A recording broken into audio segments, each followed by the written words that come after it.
you listen to reason? Will you open your eyes and so wonder what you'll find with an open mind? You may be surprised. Yeah, gotta get away from this illusion for the sake of the world. This delusion, it's gotta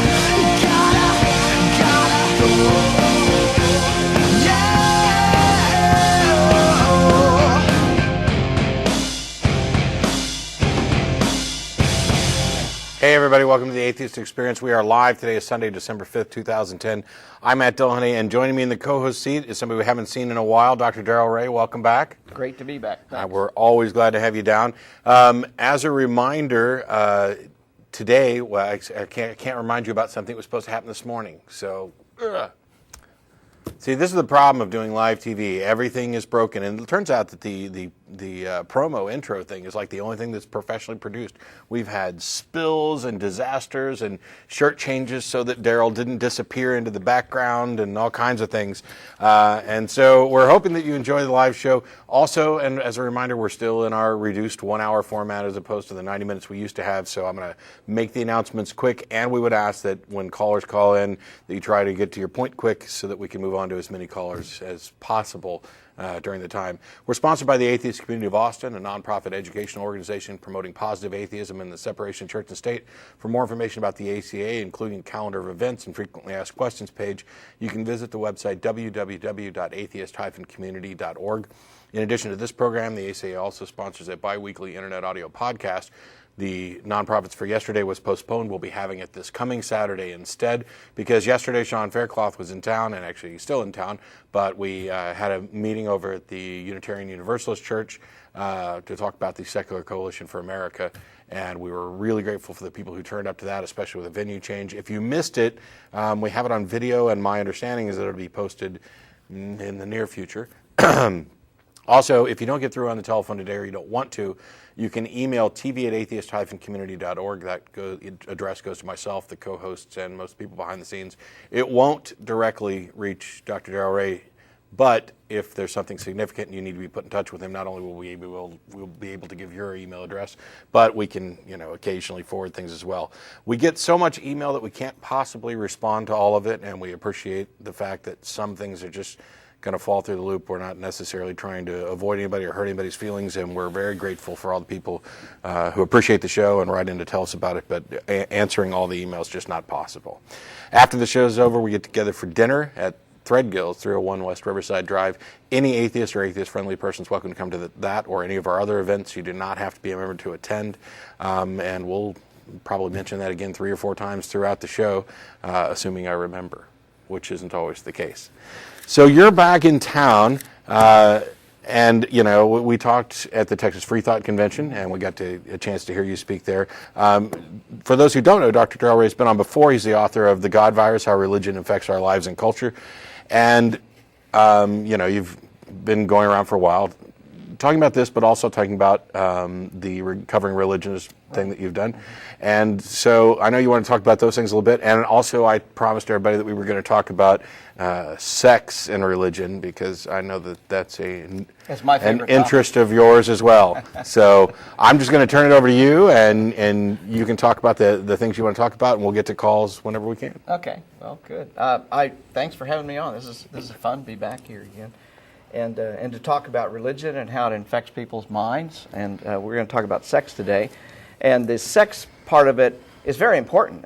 As I've talked about in the God Virus, most religions would collapse if they didn't have sex to work with.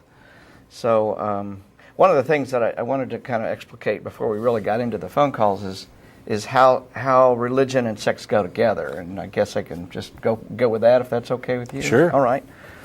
Well, I don't know if you've ever noticed it, but almost all the major religions are consumed with sex. They have all this energy around sex, but it's almost all negative energy. They say you can't do this, you can't do that. You have all these commandments and rules and guidelines around who you can have sex with, who you can't have sex with. And imagine if religions if you took sex out of religion, what would happen to the religions? Most of them would collapse. I mean, can you imagine the Pope saying one day, "Wow, I had a great wet dream last night. I think we should let masturbation be legal"? Probably not going to have that happen, I don't think. Or Ted Haggard saying, I don't know. He started to waffle on condoms a little bit. Condoms, so yeah, he may prove me wrong. Can you imagine the Pope masturbating? He's a little bit old for that, maybe. I don't know. I don't want to imagine the Pope masturbating. Well, then imagine Ted Haggard, our friend in Colorado Springs, who is now back and starting his new church again. Because he's completely heterosexual for like the second or third time. Yeah, well, he got prayed over by all these fundamentalist ministers, and they cured him of homosexuality. They didn't cure him of the methamphetamine addiction he had, I don't think, but who knows? But anyway, he's cured. Thank the flying spaghetti monster that he's healed now. And so he's starting up. But can you imagine him saying, well, here's my partner, and it's a male, and we're going to come out as gay? You know, what would happen to the evangelical movement if they started accepting gays equally? It's like a fundamental, basic building block of the gay. Right, and interestingly, a pastor has recently done that. In Atlanta, yes. Right, and he was the bishop over several other churches, and those churches immediately left. Wow. So he's under some pressure already. I mean, of course, he's a megachurch minister, and he'll probably survive fine. And we saw, of course, the megachurch minister, what was his fellow name down in Atlanta, who was kind of involuntarily outed because it was found out he was coercing some of his parishioners into having homosexual sex. Oh, is that Eddie Long? Eddie Long, right. Yeah. Yeah, I forgot the name. Which we haven't confirmed yet, so it's still just allegations. Yeah, it's allegations. Lots of allegations, though, from several different people. But if you put all that together, it shows that sex is a really important part of any religious propagation. And it's all put together with respect to guilt. You have to have guilt in order to have a good religious system, if you will. And so you see Catholic guilt and Protestant guilt and Muslim guilt, and they're all guilt around sex. But if you took sex out of it, those religions would probably collapse. So I think just the thing I wanted to open up with and talk about briefly is how does guilt go along with religion? And what if you didn't have guilt around sex, what would happen to the religion? Mm-hmm. Just have your viewers kind of think about that as we go through the thing. So okay. that was all I had to say, I guess. All right. Unless you got more questions. No, and I'm sure we'll talk about that and other things as we go on. But, okay. I mean, if you want to go ahead and get started with callers, there's somebody who called in earlier sure. kind of to specifically talk about this subject. Rich in Seattle, you there? Yes, I'm here. Hey, thanks for calling. Absolutely. Thank you for letting me be on. Just a little bit of background. I was a pastor in Texas for 20 years, and in that 20 years, counseled every man in my church about an issue where they came to me and said their wives would never have sex with them. And I understood that because I was in a relationship, a marriage of 20 years, and only had sex 12 times in those 20 years. Now, I'm no longer a pastor. I am vice president of Seattle Atheists now, so I've come a long way. But do you find it that common that you have that issue with women absolutely shutting down completely, and every single man in the church at one time or another was in my office saying, what do I do to fix this? Yes, it's a very common problem. If you think about it this way, humans are sexual creatures. We are incredibly sexual. In fact, we are more sexual than almost any mammal on the face of the earth, maybe with the exception of the bonobo apes. And the way we understand that is, think about how many times a human being has sex per live birth. And you got to look at it over a lifetime. So if a couple has 2 or 3 children, in their entire lifetime, how much sex are they going to have? And let's include masturbation. So you got intercourse and masturbation. Humans have thousands and thousands of sexual encounters over a lifetime. We are incredibly sexual creatures. So, understanding that, humans like a lot of sex. Thousands of times for every time we conceive. So what that tells us is our natural predisposition is towards lots and lots and lots of sex. And the biology points to that. I want to come back later and talk about the biology. Now, what's that got to do with your question? Well, think of if the human's normal disposition is that strong for that much sex, what do you have to do to a human being to make them afraid of sex so they'll only do it 12 times? Something huge had happened to your wife or happened to these other women in your church. Something traumatic, devastating to them had to happen to make them not want sex. Because women can have far more sex than men can. I mean, Yeah. Now there may be some people whose natural disposition is to not want to have sex. They may be asexual, etc. right. But only about But we're 1%. talking about- yeah. Only about 1% of the population is asexual. What you do is if you find, for example, in a Pentecostal church like what you're talking about, Yes. where a large percentage of them are like this, it's unrealistic to say that it just so happens that the 1% or so who are largely asexual happen to propagate towards this church. In fact, it seems reasonable to presume that there is something within, at a minimum, within the doctrine of the church that is changing these people's views about sex. But even if that's not the case, there's something about the doctrines of the church that would attract these people. So in either case, there's something about the foundations of a particular religion that either causes this or attracts people who are already of this disposition. So the problem is still, to some degree, within that religious, doctrine. There's a good comparison to make here. Think about anorexics. Anorexia is a disease that we see as self-starvation, basically. Well, that's an appetite. It's the total denial of an appetite. Well, sex is an appetite too. How do you get somebody so afraid of sex that they won't act on that appetite? Maureen Winnell, the psychologist out of the San Francisco area, wrote a great book called, I just forgot the name of the book, but you look it up, Maureen Winnell, I'll think of it before we're finished. She has labeled this, and she calls it religious trauma syndrome. Kind of like post-traumatic syndrome, only it's religious trauma syndrome. Many people who are brought up in religious environments are traumatized by that religion. And since, like I said right off the bat, so much of religion is focused on sex, then there's religious sexual trauma going on with these. People are being given all sorts of very devastating messages when they're children. And your wife may have been one of them, probably many of the women in your church. But not just the women, men too. Men have these problems as well. You just happen to be a man that men were coming to. I don't know if the women came to you, but I'm sure there were women that could have come to you and said, my husband is afraid of sex or can't have sex except in a certain way. And I never had a woman come to me and say anything like that. Never had one of the women from the church approach me at all. But back to what you were saying earlier, the church, there was extreme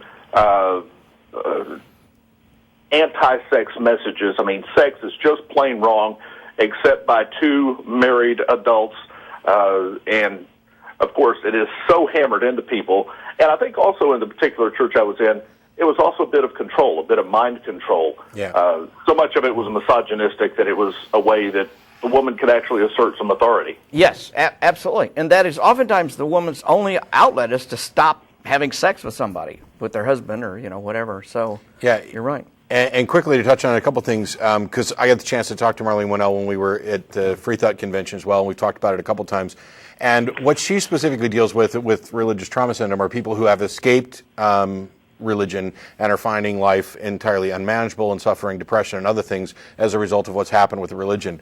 But I think Daryl's point is good in that the things that cause this religious trauma syndrome once you've escaped are present while you're in it. Absolutely. And it is this turmoil that's causing this problem. There are a number of churches whose position is that sex, as you point out, is exclusively between two married individuals and for the purpose of procreation. Now, what that does is it takes on one of either two forms. You either end up in a relationship where the only time you're having sex is if you intend to bring a new child onto the planet, in which case you might only have sex 12 times in 20 years. And the other extreme is to do what the Quiverfuls are doing, which is to just have sex all the time and spit out 18, 19, 20 kids, which is another problem in and of itself. And obviously they're not as traumatized about sex as other people are, but the degree of kind of social irresponsibility there is something else to be addressed. So when you, in your counseling with these guys, obviously you've since changed your position. I would imagine not only with respect to your religious beliefs, but also regarding sex. But yes. while you were working there and counseling those men that came to you, and you were in a similar position, how did you deal with that? That was very difficult because, as you mentioned, I was in a similar position, so I couldn't say, okay, here's what you have to do that'll fix it all up. We took the traditional power-proven religious approach of, brother, let's pray about it. Yeah. And, that didn't help them any more than it helped me at all. You mentioned Maureen Winnell. Do you mind if I plug my podcast? Because I also Sure. deal with cult recovery and some of those issues. Go right ahead. Okay, it's Living After Faith, and you can find it at livingafterfaith.com. And basically, I was diagnosed with PTSD. I'm not familiar with the syndrome she is talking about, but I was diagnosed with PTSD. And in the last 5 years have come through a lot of stuff. And basically, the focus is talking about how you can live positively after you come through this and how to get through it. Yeah.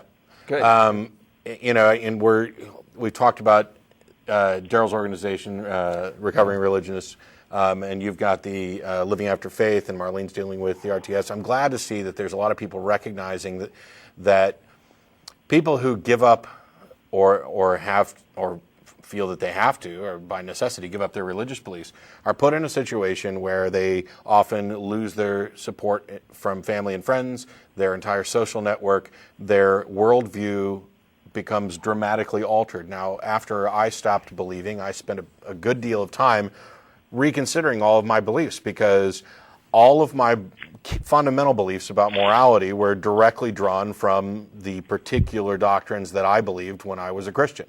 And so when I went through and rethought these, some of them stayed the same, but for different reasons, because I needed a different foundation for those. Some of them changed a little bit, and some of them changed dramatically. And it's because I actually, made a conscious effort to go through and say, okay, not only do I want to believe as many true things and as few false things as possible with respect to religion, but I want to make sure that my beliefs about the rest of the world, including morality, and my positions on whether something is moral, immoral, or amoral, match up and have a rational support base that's about evidence.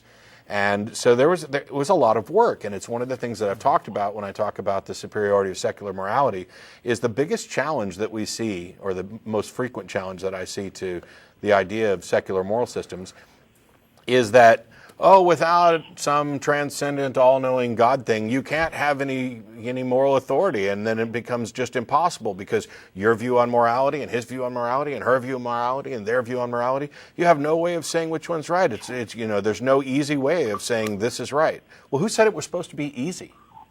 Right. This is a process of discovery and investigation that is not unlike scientific discovery, and to pretend that we don't have a way of discovering right from wrong it's a cop-out.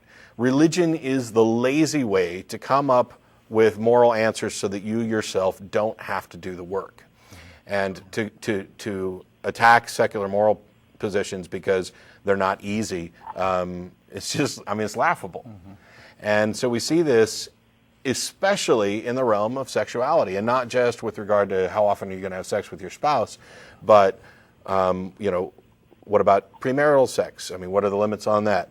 What about extramarital affairs? What about polyamory? What about homosexuality? What about, the human sexuality covers such a broad spectrum. It's enormous, yeah. And it seems to be that the churches, in many cases, say, okay, out of this broad spectrum, that's the right one. Yeah, but if you think about, most of the religions we're familiar with today are dealing with 2,000 and 3,000 year old ideas about human sexuality. Mm-hmm. They have no idea, no conceptualization on the biology and physiology of human sexuality. So it's not just a sliver, it's a negative sliver. It's a sliver that's not even accurate or correct. Yeah. I mean, telling people they can't masturbate, telling people they can't have sex before marriage. Most cultures on the face of the earth already do that. Long before the Christians came along or the Muslims came along and said they couldn't, they were doing it. Rich, I'd just like to ask you to put a plug in for our organization that Matt just mentioned. That's recoveringreligionists.org. Maybe they'll put it up on the screen, but if you're in your podcast, let people know. Certainly do that. We're an organization trying to help people that are getting out of their religions. So I think we're on the same wavelength. So how are things going up in Seattle and for you in general now? Life is beautiful now. I am married to the most sex-positive woman, amazing woman. I had huge sex problems coming out of the church, and she happens to be an avid listener of Dan Savage, which you probably know through the... That'll help anybody get over their sex problems. I love But, Dan Savage. He's great. She absolutely worked with me in ways that were wonderful. Life is happy now. I mean, I'm living the life of my dreams, well, no better than I ever dreamed life could be. But it was hard to get here, and it took a lot of work to get here. But the process is worth going through, and I appreciate people like yourself that are helping with that process. And I hope now that I can be one that can help people, because when you first come out, I mean, you're devastated. When I first came out of church, I had nowhere to go. I couldn't get a job. I couldn't have worked if I could. I was just so devastated emotionally. And I would literally sit in a bedroom in my mother's house and pet a 38 special that she had, knowing that if it got worse tomorrow, I could use it. Today, I don't really have to, although I'd like to. But if it gets worse tomorrow, I can use this and end it all. Wow. And that was how I got through those first months. Yeah, and it's a subject in a way, we've talked about this before. Dan Dennett's been doing a study on pastors who are non-believers who are stuck in the pulpit, and there's many reasons. One is that if they leave, what are they going to do? They have no expertise, no skill set that applies. They some of them in some cases feel that they can do more good by staying there and perhaps softening the message that they used to teach. And they have hundreds of thousands of dollars in retirement at risk, too. Yeah.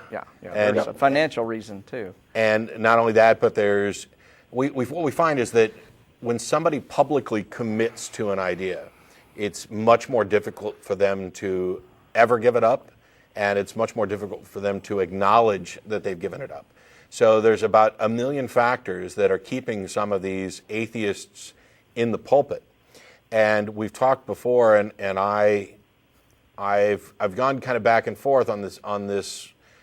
If I'm an atheist and a minister, should I stop being a minister? And I've said that I don't have a big answer that's all encompassing, and there may not be one. I'd like to see every atheist who's currently a pastor stop being a pastor, stop preaching things that they do not believe are true, stop encouraging youth to make the same mistakes that they've made. But I also recognize that there may be some benefit to softening the message, to working with people, to being in there and saying, I have a slightly different perception about God than even our doctrine does. So, I mean, I definitely applaud you for not only, seeing reason and then having the courage to give up your position as a pastor, but also navigating your way through, severe suicidal depression afterwards. The fact that you've come out the other side, happy and encouraged is good information and a positive message that we should get out to everybody. I had an advantage that I had a career I could fall back on, but at first I was so depressed I couldn't even pick my kid up at school. I mean, I was just messed up. But absolutely, it is worth working through, and there are ways in. I do suggest people get professional help. I don't think I would have made it without professional help, but there is help available, and fortunately, my heart does go out to many of those pastors. I know pastors who are in the pulpit this day, that do not believe the things they're preaching, but as you said, they have no avenue out. They know it will cost them everything. I knew it would cost everything, but I'll be honest up front, at the time I had no clue what everything really meant. Yeah. But I found out later. And, I'm not surprised at all when I heard about his study that he was doing. I was like, I know some people that are standing behind the pulpit preaching things they don't believe in because they have nothing else that they can turn to. And it's a high cost. Yeah. In all honesty, if I had really known back then as hard as it was going to be and how hard, I don't know if I would have had the courage to do it, but looking back, it's the best thing I ever did. Well, Good for you. We're encouraged to hear that you did it, and I appreciate you calling in early, especially to get in while Daryl was on this week. Thanks a lot for calling, Rich. And thank you. Please get back with us if you get more information about your group and helping others out, or more information about pastors who are atheists. Sure, we'll absolutely do that. Thanks, Matt. Bye-bye. All right, I'll go on. We've got Shane in Seattle as well. Hi there. Thank you for taking my call. I'm completely off topic, so I'll be succinct. I called to offer my best response to the Hitchens challenge. Give an example of... Can I ask a question? I'm sorry, what? Can I ask a question real quick? Of course. Why would you call us to respond to Hitchens' challenge? Why don't you call Hitch? First of all, I don't think he's in a condition to answer my question, and secondly... Oh, he's in a perfect condition. His challenge is generally well known, and I would expect your answer to this to be interesting. That's why. If I'm too off topic, I'll call back another week. No, I think we can deal with this in like 30 seconds. What's Hitchens' challenge, by the way, is to name a moral statement or action that's made by a theist that couldn't be made by a non-theist. Exactly correct. So here's my best attempt at an answer. Until 2004, I was part of the ministry of Colonel Robert B. Thiem Jr. in Houston, Texas. And from about... I think he had his church there from 1958 until his death around 2007. From 1967 onward, he made his sermons available on cassette tape to anyone who asked for them, free of charge. By 1978, the operating costs were in the millions per year, and they were shipping about 30,000 worldwide, in part because a lot of military folks were into that ministry. He also shipped out books that he wrote, and the policy that was always emblazoned on the inside cover of the books and in the pamphlets that ship with the tapes was, we do not charge for the Word of God. It's all completely free. And when I, like I said, I'm no longer part of that, but when I would call to order materials, money was never discussed. Now, this may be a failure of my imagination, but I can't think of any good secular equivalent to that. So if this is a lame example, that's fine. So if you can dispel this in 30 seconds, be my guest. Sure, I can dispel it real quick. First of all, giving away free material is exactly what we're doing here right now. But second of all, the challenge is to find a moral action that is specifically limited to theists. You haven't demonstrated that there's anything moral about him distributing propaganda for something that's not demonstrably true. That's fair. Okay, cool. Okay, that's fine. Thanks a lot. Yep. Thanks, Shane. I think it was probably less than 30 seconds. And Hitchens would have eaten that alive. I'm Hitchens light. We got Eric in Las Vegas. How are you? Hi, I'm doing good. This is my first time calling. Well, welcome. Welcome. Hey, I've been watching your show for a while now, and it's actually the first time that I've ever really been introduced to the word atheist, and I still have a hard time for some reason saying that. So I saw your show, just YouTubing, and I was like, oh, what's this? And as soon as I saw it, I was like, there's something inside of me that's like, it just clicked. And I used to go to church. I don't anymore because I just don't have a church near here that I go to, but I started to really try to, like you did, Matt, investigate what did I believe before, and what are these feelings inside of me that are getting me to think that something's off here. So I started reading the Bible, and this has only been the past couple of weeks. I never read the Bible before, and I recall, ministries and sermons and all these good things about it. So I was like, well, let's see where those are. And I've gotten into it's Deuteronomy, I think, right now. It's about 1/5 through the Bible, and so far, it's been, I don't know where to begin. It's been about what your other caller was talking about, sex and killing people, and it's the most immoral thing I've ever heard of. Is this the entire Bible? Yeah, you got a good start. It gets worse. No, it's not. It's not the entire Bible, and it would be unfair to say it's representative. I think there are plenty of nice things in Ecclesiastes, for example, which was most likely written by a non-believer. I've gone through a verse-by-verse kind of deconstruction of the Sermon on the Mount that's available at the Iron Chariots wiki.ironchariots.org, that goes verse by verse to show that this supposed greatest sermon ever given that demonstrates wisdom beyond any that man could ever comprehend is actually a little bit of good advice and a bunch of bad advice and some rather ignorant comments. And so it's frustrating for me, and in particular, when I see somebody like Dawkins go ahead and say, well, yes, of course you have the Sermon on the Mount, which is, this great sermon. No, it's not. It is not. People have been duped into believing that, okay, well, this Jesus guy said all these great things, but the doctrine around this is just kind of, nasty. No, Jesus said some rather particularly stupid things as reported in the Bible. There are, and I'm not going to go into them now. You can go to wiki.ironchariots.org and find that thing. So, yeah, you're going to find a mix of things in the Bible, just like you would find a mix of things in any number of books that have been collected together to demonstrate a doctrine from disparate authors. Right. These first few chapters that I've been reading, and the book is pretty big, as you know, I've found things that have had inherently good meanings. I just passed, I think it was in Deuteronomy, I just passed the Ten Commandments. And there's like, love your father and mother. Okay, that's fine. But as I understand it, and please correct me if I'm wrong, that God, as many religions and many people describe him, because you have to describe what are you talking about when you say God. I know you've mentioned that before. Sure. Have mostly stated that he's all-loving and all-knowing, etc. Well, right now, 90% of what I'm reading in the Bible, it may not be all bad, but it's sure a lot of it. So how does that explain?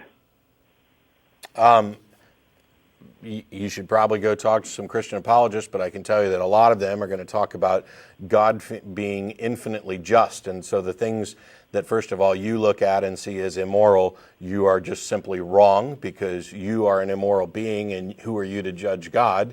And that God has a grander understanding of justice. And so when he orders the Israelites to go in and slaughter an entire nation, this is from a moral action that, though we evidently can't understand it, God knows so much more about morality than us that it is in fact moral.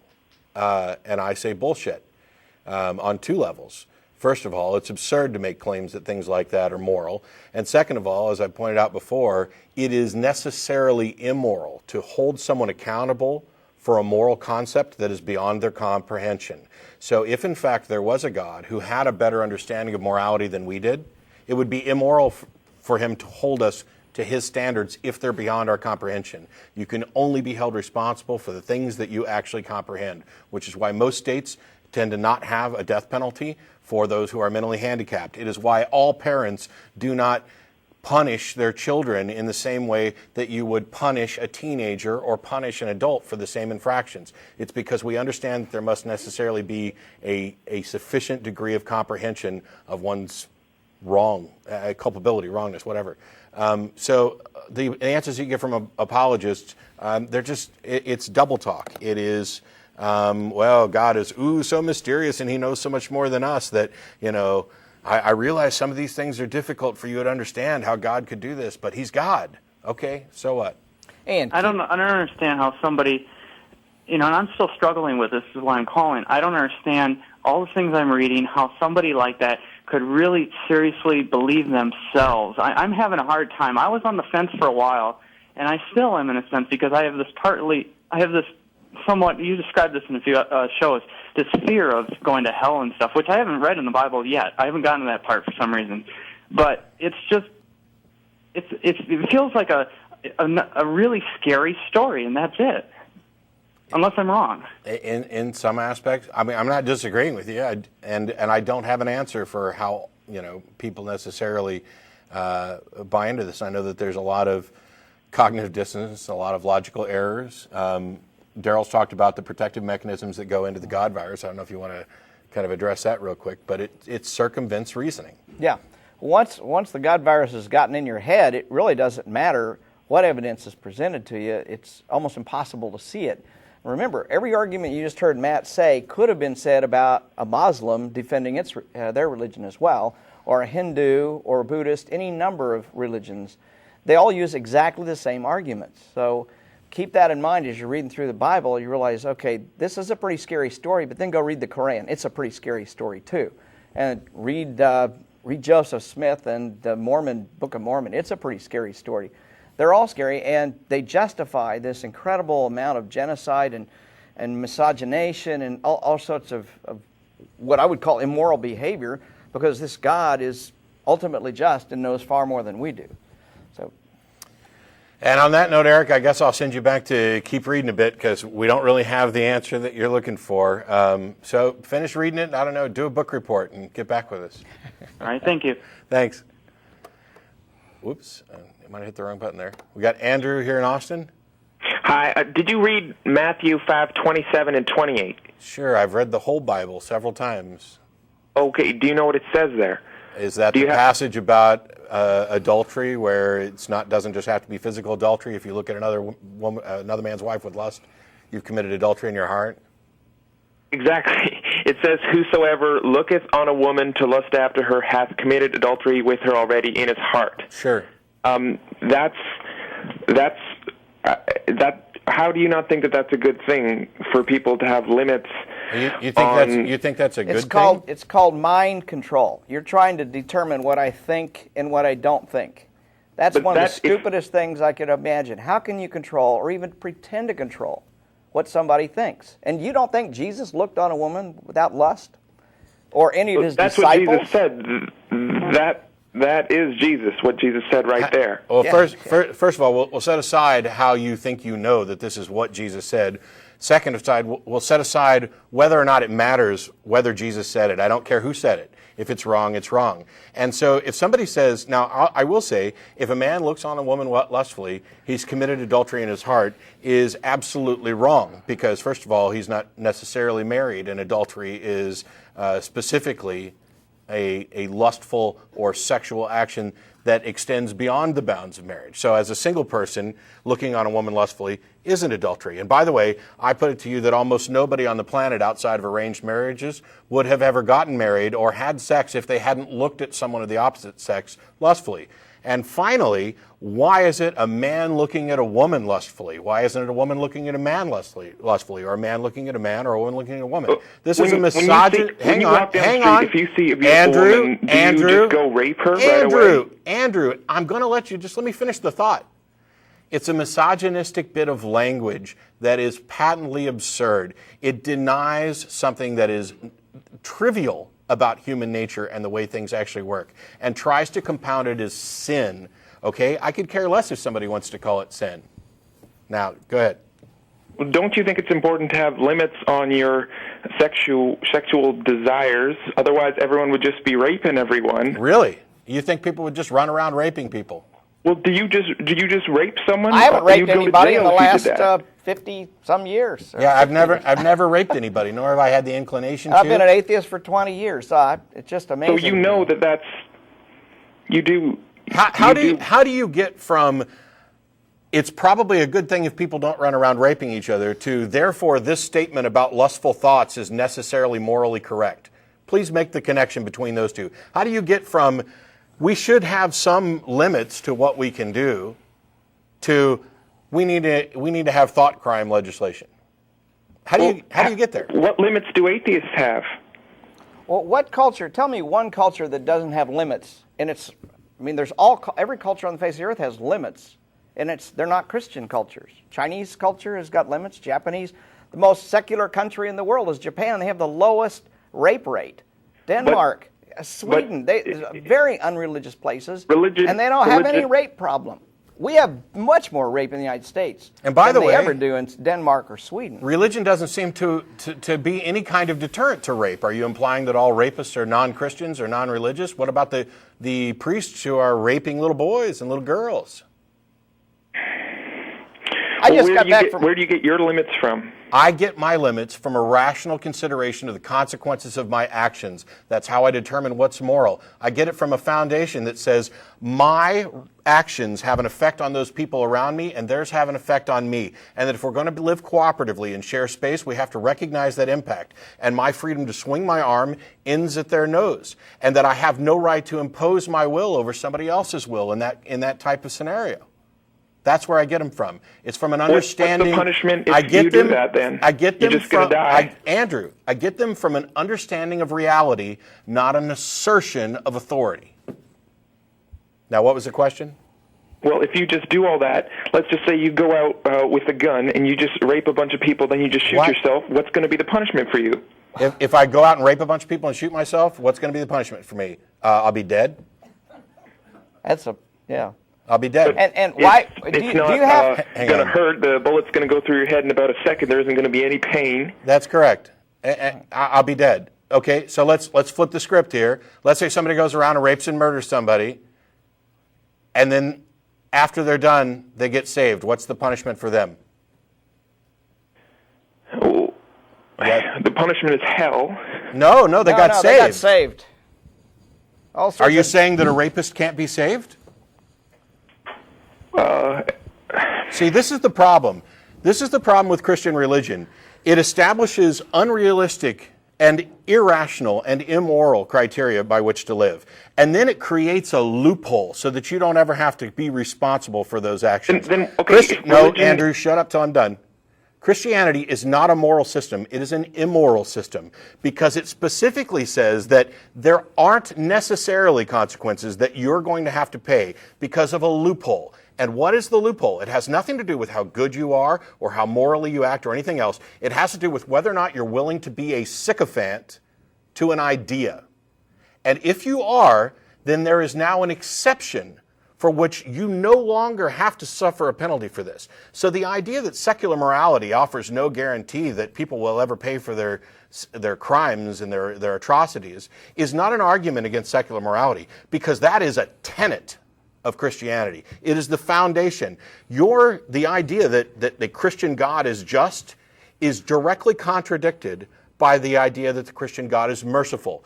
Perfect justice and any mercy are necessarily directly in contradiction, because mercy is a suspension of justice. So do not pretend that your religion is moral and just and then try to attack my position, which is based on reality, because somebody might rape people, shoot themselves ahead, and then not get punished. That's asinine.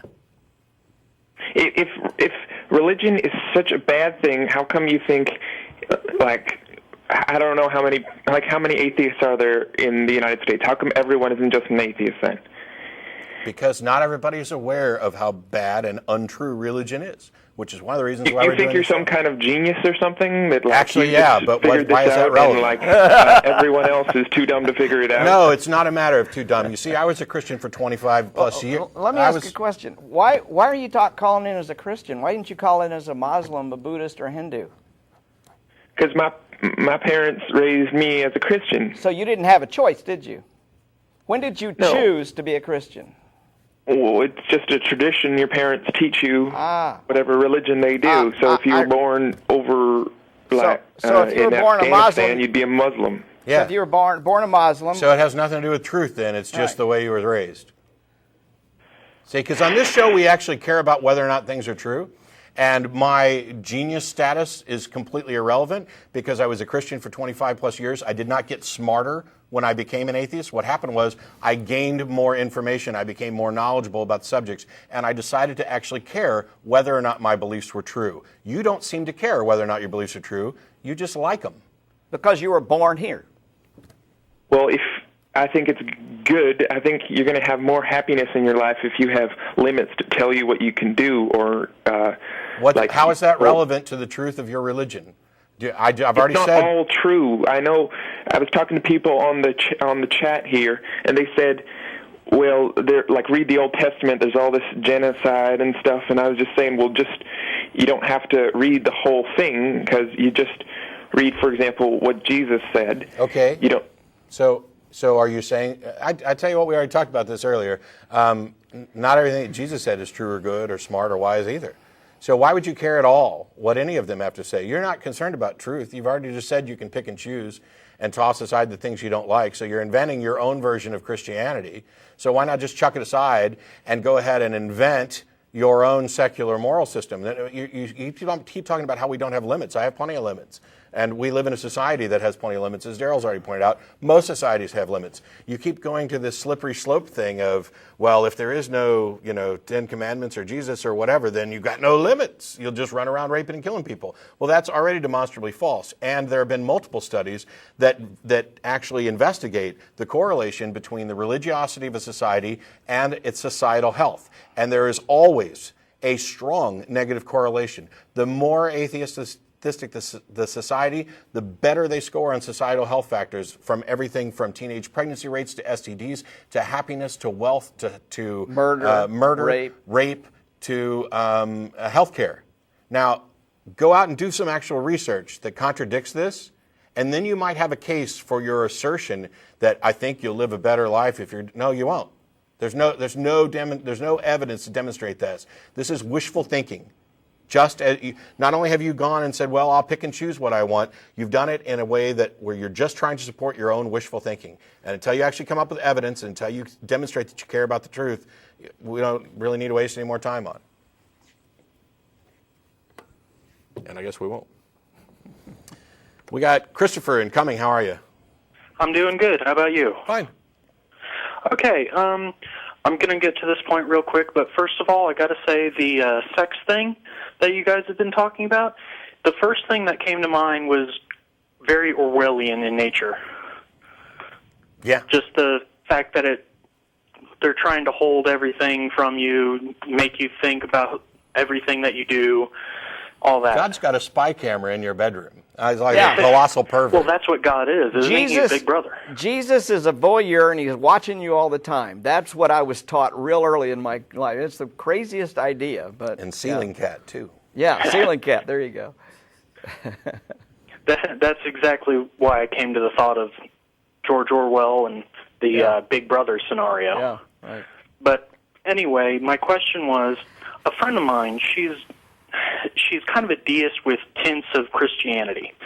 Now, she's one step away from this realization that there is no God, or at least in the atheist sense, that there is no proof of this. Mm-hmm. And the one thing that that's really holding her there is the fact that she's petrified of there being no afterlife, of there being nothing after this. She's got this fear that just grips her and keeps her from looking at the scenario logically. Well, let me just throw out here. What you're describing is what I call a death neurosis. We're all afraid of death. That's a fairly normal thing. You're as sentient human beings that have a consciousness, we are concerned about the end of our life. And there's nothing wrong with that. What happens in death neurosis is somebody is created, there's a heightened fear of that death brought about, oftentimes through religion. I don't know, you didn't mention religion with this woman. Is that the case? She claims to be a Seventh-day Adventist, but it's very light. She acknowledges that a lot of the stories in the Bible are metaphor. Mm-hmm. They aren't taken literally. She was raised human hands made it and all that. She was raised Seventh-day Adventist? She was raised a Seventh-day Adventist? Yeah, her father's a minister. Oh, okay. Yeah. Okay. Fundamentalist churches and Seventh-day Adventists are very fundamentalist, are very big on death, fear of death. You're going to hell and you're going to burn in hell and all that sort of stuff. Well, the thing is, she doesn't believe in hell. Oh, no. As I said, she's mostly a deist with hints of the Christianity. But what I'm suggesting is she was taught this at the age of 5 to 7 years old. Oh, yeah. Yeah.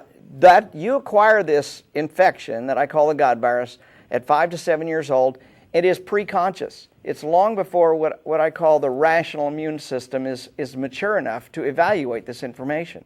So this information was poured into her head about her going to hell, she's a bad person, original sin. I mean, you name it. There's tons of things that Christians get dumped on when they're 5 to 7 years old, plus or minus a few years there, and it's preconscious. So she's dealing with a neurosis that goes right into the most deepest part of her consciousness and something she was not aware of when she was being taught. And Seventh-day Adventists are pretty vicious about this in many ways. It's a pretty strong fundamentalist principle that they follow there. So what I'm saying is you're probably not going to get her out of it. She may say she's a deist, but... No, I basically gave her that label because she acknowledges that a lot of the Bible isn't the hand of God. Until she sits down with somebody with some professional skills around this. Yeah. And non-theists don't go to a Christian counselor because unfortunately they will reinforce it. Even inadvertently, they'll still reinforce it. Until she does that, she's probably not going to get over this. It's pretty deeply embedded. If you think about it, You learned your language about that same time. We were learning our language from the time we were 1 or 2 years old up until about 10. And think how deeply language is embedded in you.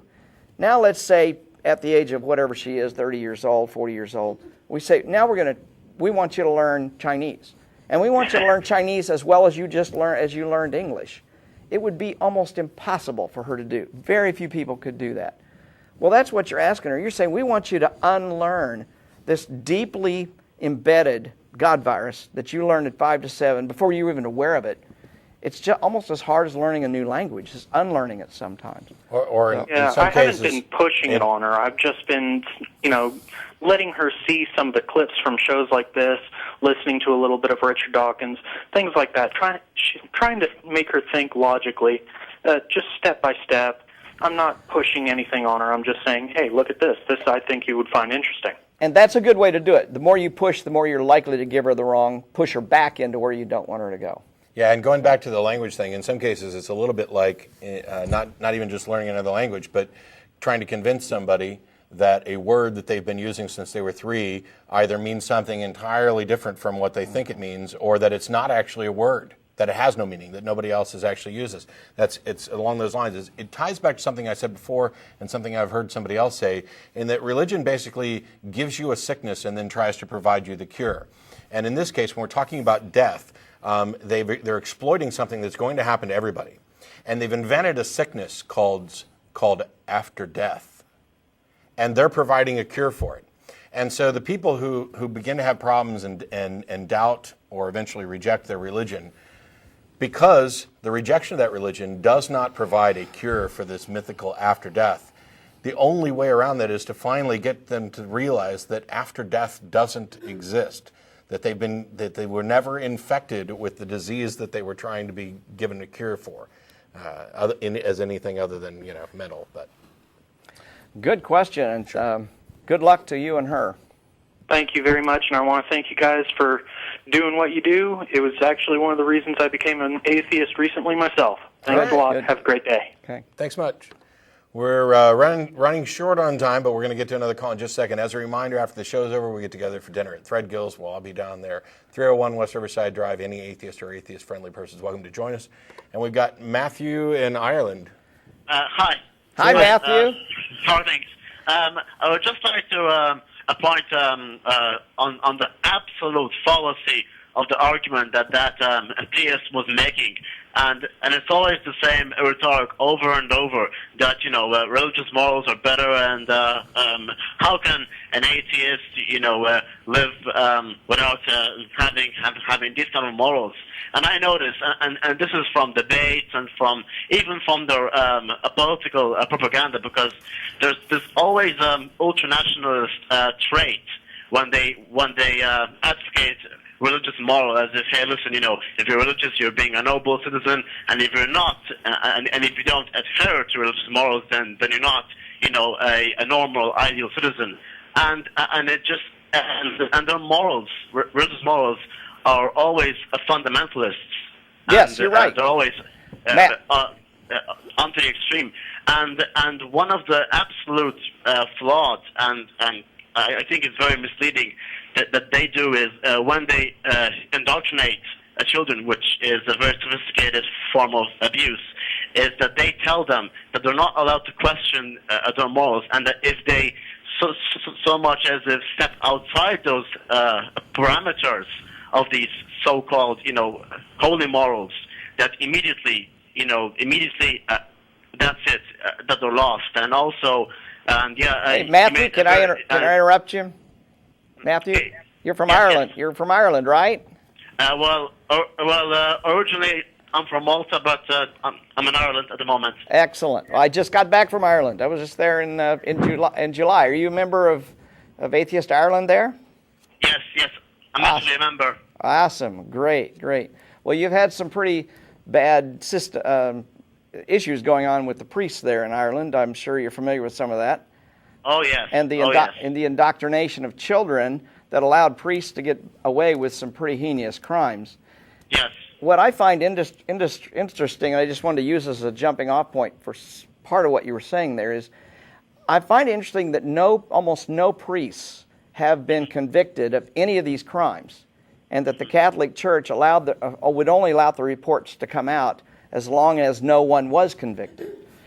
You're familiar with that, I'm sure, right? Oh yes, and actually, picking up on that, the most horrific thing is that until 40 years ago, the Catholic Church could literally had control over the authorities here, over the Gardaí.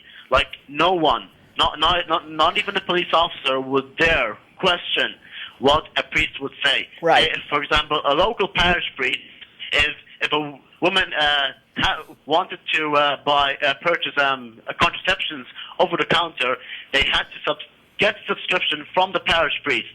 The word of a clergyman was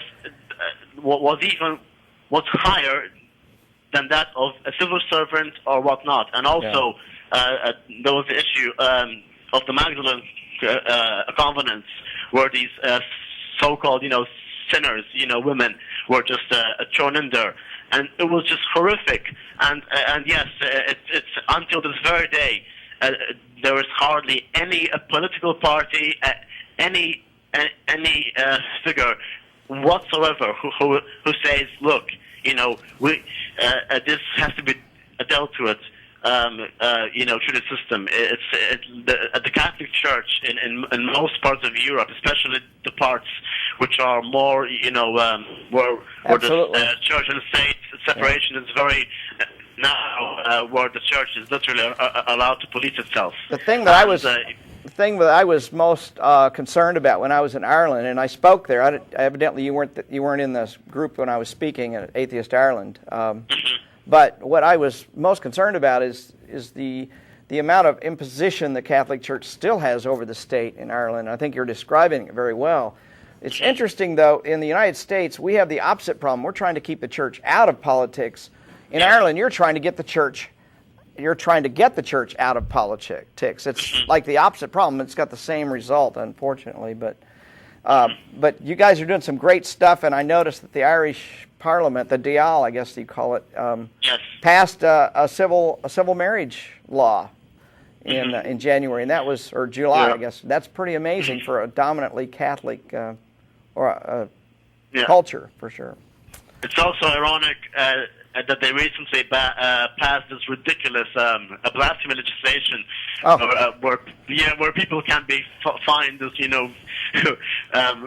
a ridiculous fine for